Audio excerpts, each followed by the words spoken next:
దేశంలోని పలు ప్రాంతాల్లో రుతుపవనాలు చురుగ్గా కదులుతున్నాయి. దీంతో ఉత్తర భారతదేశంలోని గుజరాత్, మహారాష్ట్ర, ఉత్తరాఖండ్, ఉత్తరప్రదేశ్, ఢిల్లీలో కుండపోత వర్షాలు కురుస్తున్నాయి. గుజరాత్లో వరదల బీభత్సం కొనసాగుతోంది. పోర్బందర్, సూరత్, జునాగఢ్, వడోదర జిల్లాల్లో కుండపోత వర్షం కురుస్తోంది. పలు జిల్లాల్లో భారీ వర్షాల కారణంగా రోడ్లన్నీ జలమయమయ్యాయి.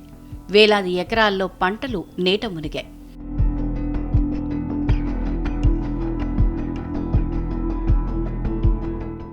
భారీ వర్షాల ధాటికి గుజరాత్లోని పలు జలపాతాలకు వరద నీరు పోటెత్తింది.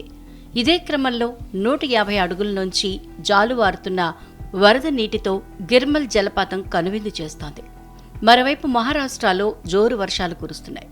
ముంబైలో భారీ వర్షాల కారణంగా జనజీవనం స్తంభించింది. ఇక మధ్యప్రదేశ్లో కుండపోత వర్షాలు కురుస్తున్నాయి.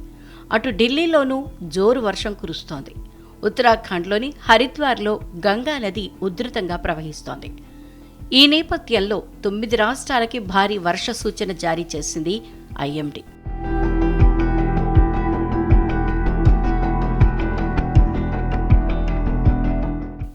ఐదు రోజుల పాటు వర్షాలు కురిసే అవకాశం ఉందని వాతావరణ శాఖ అంచనా వేసింది. ఈ జాబితాలో మహారాష్ట్ర, గుజరాత్, మధ్యప్రదేశ్, ఉత్తరాఖండ్, ఉత్తరప్రదేశ్, గోవా, పంజాబ్, హర్యానా, రాజస్థాన్ ఉన్నాయి. దీంతో పాటు జార్ఖండ్, కర్ణాటక, ఛత్తీస్గఢ్, పశ్చిమ బెంగాల్, అస్సోం, హిమాచల్ ప్రదేశ్, అరుణాచల్ ప్రదేశ్, మేఘాలయ, నాగాలాండ్, మణిపూర్ రాష్ట్రాల్లో కూడా వర్షాలు కురిసే అవకాశం ఉందని ఐఎండీ పేర్కొంది.